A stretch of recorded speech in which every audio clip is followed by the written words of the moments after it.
আসসালামু আলাইকুম। অনার্স প্রথম বর্ষ হিসাব বিজ্ঞান ও ফিনান্স বিভাগের ছাত্রছাত্রীরা আমাদেরকে জানাচ্ছি চান্দিনা রেদওয়ান আহমেদ কলেজের পক্ষ থেকে সাদর সম্ভাষণ। আশা করি তোমরা ভালোই আছো।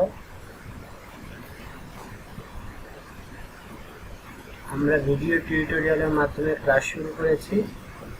তো ইতিমধ্যে তোমাদের একটি ক্লাস আমি ছেড়েছিলাম। আজকে পর্যায়ক্রমিকভাবে দ্বিতীয় ক্লাস। ওই দিন আমরা যে অধ্যায়টা পড়েছিলাম সেটা হচ্ছে চতুর্থ অধ্যায়, অর্থের সময় মূল্য। এই চ্যাপ্টারটাই আজকে আবার আলোচনা করব। কয়েকটা টিউটোরিয়াল যাবে। আজকে আমরা থিওরি বাকি যা আছে সেটা আলোচনা করব। বাকি যা থিওরি বলতে যা পরীক্ষা আসার মতো সেই টিউটোরিয়াল থিওরিগুলো আমরা আলোচনা করব, সেটাই টিউটোরিয়ালে আজকে দেখাবো। আগামী স্লাইডে টিউটোরিয়ালে আমরা কিভাবে গাণিতিক সমস্যা সমাধান করব সেটা আমি তোমাদেরকে দেখাবো।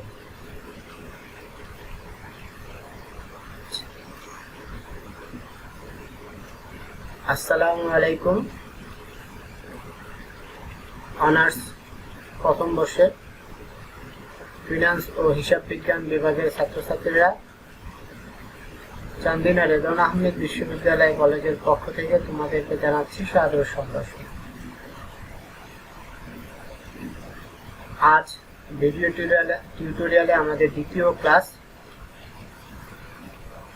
আজ আমরা যে অধ্যায়টা পড়েছিলাম প্রথম টিউটোরিয়ালে সেটা হচ্ছে চতুর্থ অধ্যায়। আজকে ওই অধ্যায় আমরা শিখব।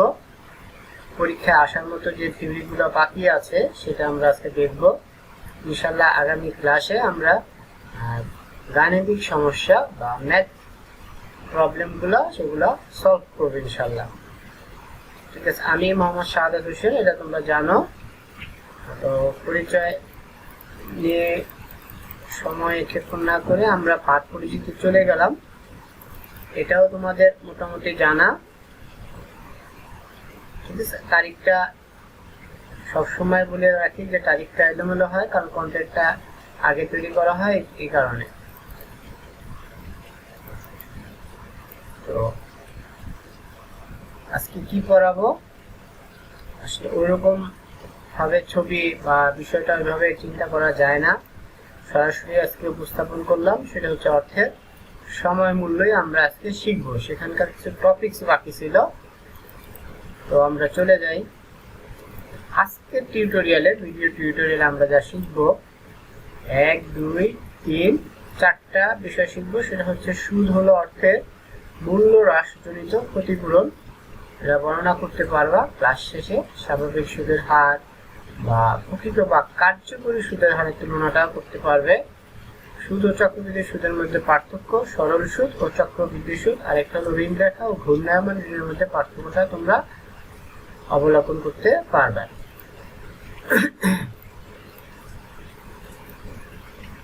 সুদ হলো অর্থের মূল্য হ্রাসজনিত ক্ষতিপূরণ।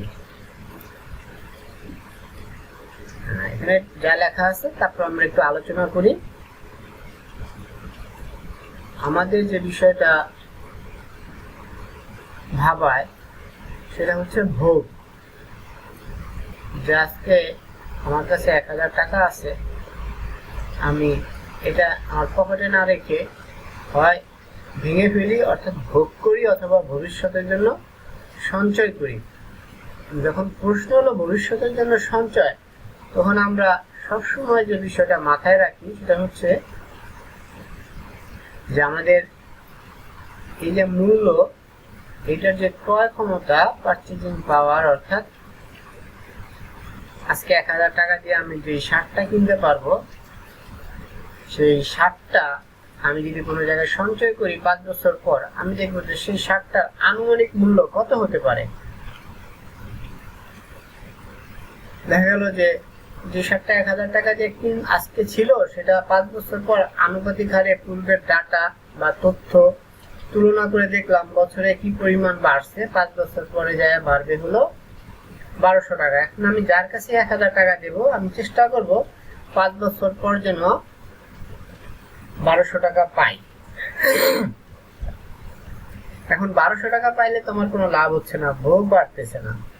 এজন্য ভোগ বাড়ানোর জন্য আমি কি করি, ভালো কিছুতে বিনিয়োগ করার চেষ্টা করি, যেখান থেকে আমার আয়টা একটু ভালো হবে, রিটার্নটা ভালো হবে, তখন আমি বেনিফিটেড হব। আর নয়তো যদি সমান থাকে তাহলে আমি আর্থিকভাবে ভোগের ক্ষেত্রে ক্ষতি হয়ে গেল, ঠিক আছে। কিন্তু যদি এটা এমনি অর্থের অঙ্কে পরিমাপ করা হয়, ব্যক্তি যদি আমাকে 1100 টাকাও দেয়, তাও আমার কি 100 টাকা মুনাফা ধরা যায়। কিন্তু এটা আমরা যেহেতু অর্থায়ন করতেছি, অর্থায়নের যে দৃষ্টিভঙ্গি, সময় মূল্য, সেই সময় মূল্য অনুসারে আমরা বলবো না, যেহেতু এটার এই টাকার যে ক্রয় ক্ষমতা ছিল কমে গেছে, সুতরাং আমার লস হয়েছে।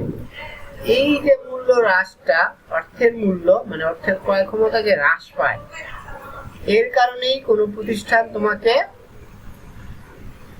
জমা রাখলে, অর্থ সঞ্চিত রাখলে একটা উপহার দেয়, আর্থিক একটা উপহার দেয়। ওইটাই হচ্ছে যে এই ক্রয় ক্ষমতা হ্রাস পেল, তার একটা ক্ষতিপূরণ হিসেবে আমাদেরকে দেওয়া হয়।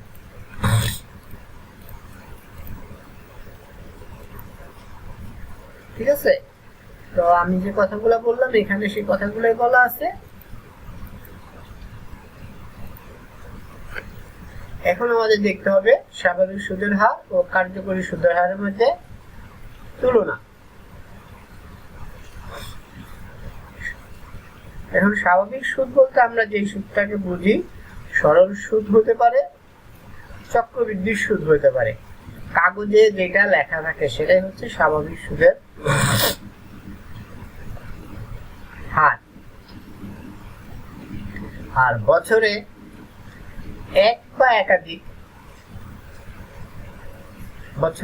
একাধিকবার যদি আমাকে সুদ দেওয়া হয়, অর্থাৎ 1000 টাকা 10% সুদ, বছরে কত 100 টাকা। কেউ যদি 100 টাকা দুইবার ভেঙে ভেঙে দেয়, অর্থাৎ 50 টাকা 6 মাস পর, 50 টাকা 6 মাস পর, এইভাবে 6 মাস পর পর কিংবা 3 মাস পর পর 25 টাকা 25 টাকা 25 টাকা যদি দেয়, তাহলে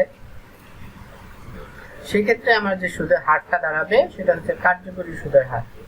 এখন ওই ব্যক্তি আমাকে টাকাটা আগে আগে দেওয়ার কারণে কি হবে, আমি যে 25 টাকা পাইলাম, পরবর্তী 9 মাস আবার পুনরায় সে টাকাটা বিনিয়োগ করতে পারবো। আবার যে 25 টাকা পাইলাম, পরবর্তী 6 মাস বিনিয়োগ করতে পারবো। আবার যে 25 টাকা পাইলাম, সেটা পরবর্তী 3 মাস বিনিয়োগ করবো। এই যে 3 বার, একবার 9 মাসের জন্য, একবার 6 মাসের জন্য, 3 মাসের জন্য 25 টাকা করে যে বিনিয়োগগুলো করলাম, সেটা অবশ্যই আমাকে একটা রিটার্ন দিবে। এই যে বাড়তি রিটার্ন যোগ করলে 100 টাকায় যে আয়ের হারটা হয়, সেটা হচ্ছে আমার প্রকৃত বা কার্যকরী সুদের হার। এটা আমি থিওরিটিক্যালি বললাম, অঙ্কের ক্ষেত্রে তোমরা সবাই সূত্রটা জানো, কারণ এই 9-10-ও করছো, ইন্টারমিডিয়েটেও করছো, অনার্সও করবা। এখানে দেখাইলো কিছু মূল্য, দেখো আর এর মান দিল, এন এর মান দিল, তাহলে ভবিষ্যৎ মূল্য কত হবে।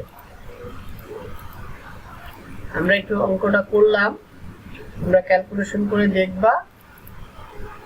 কার্যকরী সুদের হার ক্ষেত্রে দেখো কি করতে হয়, সুদের হারটাই চেঞ্জ হয়ে যাবে। হ্যাঁ, 1 plus r by m to the power m minus 1। এখানে এম এর মানটা হচ্ছে যে বছরে কতবার সুদ গণনা করা হয়, আর কাগজে কলমে কতবার সুদের হার লেখা ছিল। ঠিক আছে, মনে করো সুদের হার লেখা ছিল 12%, বছরে 4 বার দিবে, তাহলে এম এর মান 4। ওকে, এভাবে করলে আমাদের একটা মান আসবে। ঠিক আছে, তাহলে বেড়ে গেল কি 0.38%। এক্ষেত্রে বছরে একাধিকবার কিছু সুদ বেশি হয়, যেটা আমি তোমাদের বললাম। ঠিক আছে, খেয়াল করে দেখো, আমরা সেগুলো আবার একটু তুলনা করে দেখি। কত হলো 8193 টাকা, আগে ছিল কত 8053 টাকা, তাহলে 140 টাকা আমি বেশি পাইছি। এই বেশিটাই হচ্ছে আমার অতিরিক্ত অর্জন। কার জন্য? বছরে একাধিকবার সুদ গণনা করছি, এই জন্য। এখন সরল সুদ চক্রবৃদ্ধি সুদের মধ্যে পার্থক্য ভালো করে মনে রাখতে হবে যে সরল সুদ চক্রবৃদ্ধি সুদকে আমরা অনেক সময় কার্যকরী সুদের মধ্যে ধরি, কিন্তু কার্যকরী সুদ আর চক্রবৃদ্ধি সুদ ভিন্ন জিনিস। চক্রবৃদ্ধিটা হলো কার্যকরী সুদকে চক্রবৃদ্ধি সুদ বলা যাবে, কিন্তু চক্রবৃদ্ধি সুদকে কার্যকরী সুদ বলা যাবে না। যদি বছরে একাধিকবার সুদ গণনা করা হয় তাহলে কার্যকরী প্রশ্ন আসে, আর যদি বছরে একবার মানে সুদ আসলেই হলো কিন্তু বছরে একবারের বেশি না, বছরে যদি একবারের বেশি না হয় তাহলে সেটা হচ্ছে চক্রবৃদ্ধি, আর যদি একবারের বেশি হয় তাহলে সেটা হচ্ছে কার্যকরী। সরল সুদের সঙ্গে আমরা সবাই ভালো করেই জানি যে শুধু আসলে উপরে সুদ ধরা হয়, আর এখানে সুদ আসলে উপরে অর্জিত করা হয়। নিচে আমরা একটু সূত্রটা দেখাই দিলাম, ঠিক আছে? সূত্র দেখলাম, তারপরে আমরা আরো কয়েকটা এটারই পার্থক্য আছে। দেখো, সুদের পরিমাণ সরল সুদে কম হয়, চক্রবৃদ্ধিতে বেশি হয়। আর প্রয়োগটা কি, এখন সরল সুদের প্রয়োগ নাই, এখানে পুস্তকে বলা হয়েছে কেমন, বাস্তব অর্থে নাই, আর এখানে হলো বেশি, ঠিক আছে? আসলে উপরে ধরা হয় আর এখানে সুদ আসলে উপরে ধরা হয়। এটা একটা উদাহরণ দেখো, দেখাই দিল কিভাবে বের করতে হয় চক্রবৃদ্ধির ক্ষেত্রে।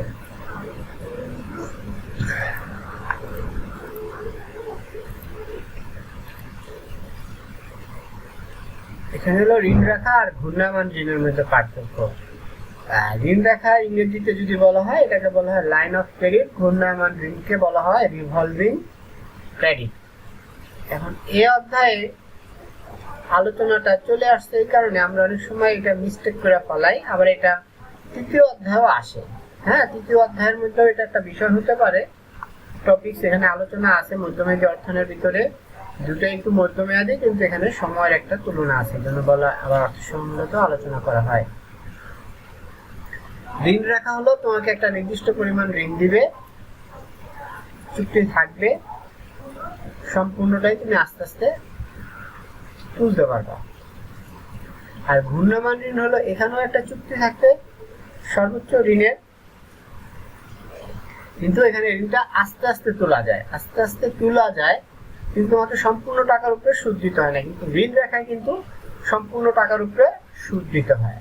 এক্ষেত্রে সম্পূর্ণ টাকার উপরে সুদ দিতে হয় না, তুমি যেই টাকা তুলবা বা গ্রহণ করবা তার উপরে সুদ দিতে হবে। এক্ষেত্রে দুইটা সুদের হার হয়, একটা হলো যেই টাকা তুলছো তার উপরে সুদের হার, আর একটা হলো বাধ্যবাধকতা ফি, কারণ ব্যাংক তোমার সাথে চুক্তি করতে চাহিদা মাত্র তোমাকে পর্যাপ্ত নির্দিষ্ট পরিমাণ অর্থ দিতে বাধ্য থাকবে, এই জন্য সে কিছুটা রিজার্ভ রাখে। কারণ 100 জন চুক্তি করছে, 100 জন তাই সাথে সাথে টাকা যাবে না, সে ওই টাকাটা আবার আনুপাতিক হারে আরেক জায়গায় আরেক সোর্সের কাছে বিনিয়োগ করতে পারে। এখানে দুইটা ফি হয়, একটা অনুত্তরিত ঋণ আর একটা হলো প্রতিশ্রুতি ফি। এটা গ্রাহকের জন্য ভালো, যে ঋণ নিবে তার জন্য ভালো, আর ঋণ রাখা হচ্ছে ব্যাংকের জন্য ভালো, যে ঋণ দিবে তার জন্য ভালো। তার সাথে ঋণ রাখায় কি প্রতিশ্রুতি নাই, ফি নাই, আর অনেক মানে ঘূর্ণায়মান ঋণের ক্ষেত্রে প্রতিশ্রুতি ফি আছে, আর এক্ষেত্রে রেটটা হয় মোটামুটি 1 থেকে 5%। এটা একটু চলবে। আবার ঋণ রেখায় একসাথে একবার উত্তোলন করতে হয়, এটা আমরা বললাম, আর ঋণ রেখায় মঞ্জুর ঋণের উপর সুদ দিতে হয় পুরো ঋণ, আর এক্ষেত্রে শুধু যেটা তোলা হয় তার উপরে আর বাকি টাকার উপরে বাধ্যবাধকতা ফি বা আমরা ইংরেজিতে বললে কমিটমেন্ট ফি দিতে হয়।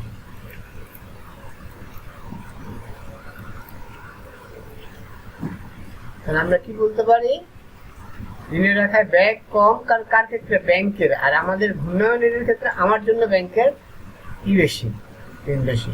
এটি স্বল্পমেয়াদী অর্থায়নের একটি উৎস, আর এটা মধ্যমেয়াদী অর্থায়নের একটা। আমাদের বাড়ির কাজ যদি আমরা নেই তাহলে কি হবে, যা করলাম তার উপরে স্বাভাবিক সুদের হার আর কার্যকরী সুদের হারের মধ্যে পার্থক্যটা শিখতে হবে, সরল সুদ চক্রবৃদ্ধি সুদের পার্থক্য। আর গাণিতিক সমস্যা আমরা আগামী স্লাইডে টিউটোরিয়ালে পড়বো বলছি, এজন্য তোমাদের সেটাও একটু দেখতে হবে। আর এই অধ্যায় শেষে আমাদের মূল্যায়নটা যদি আমরা করে থাকি তাহলে এভাবে করা যায়। যা যা শিখলাম আসলে সেটাই তো আমাদের মূল্যায়ন। এখন কেউ যদি বলে যে আমরা যে সুদ পাই সেটা কি, তাহলে তুমি কি বলতে পারবা এটা যে পণ্যের দাম বাড়লো আর আমার টাকার ক্রয় ক্ষমতা কমলো তার জন্য দেওয়া হয়। ব্যাংকের ক্ষেত্রে গেলে এখন তুমি কি বলতে পারবা যেটা কার্যকরী সুদের হার বেশি, অর্থাৎ যেটা বারবার সুদ তোমার জন্য গণনা করবে, তুমি সেই অ্যাকাউন্টস করবা। এখন আর বার্ষিক অ্যাকাউন্টস তুমি করতে চাবা না, ব্যাংক তোমাকে কোনো ফাঁকি দিতে পারবে না। ঠিক আছে, এই পার্থক্যগুলো আমাদের মূল্যায়ন। তো যোগাযোগের ক্ষেত্রে তোমাদের সবসময় বলা হয় সবসময় আমাদের সাথে যোগাযোগ রাখার চেষ্টা করবো। অনেকগুলো মাধ্যম দিয়ে দিলাম, ওকে, সবগুলো মাধ্যমে যোগাযোগ করতে পারবা। তো আজকের ক্লাস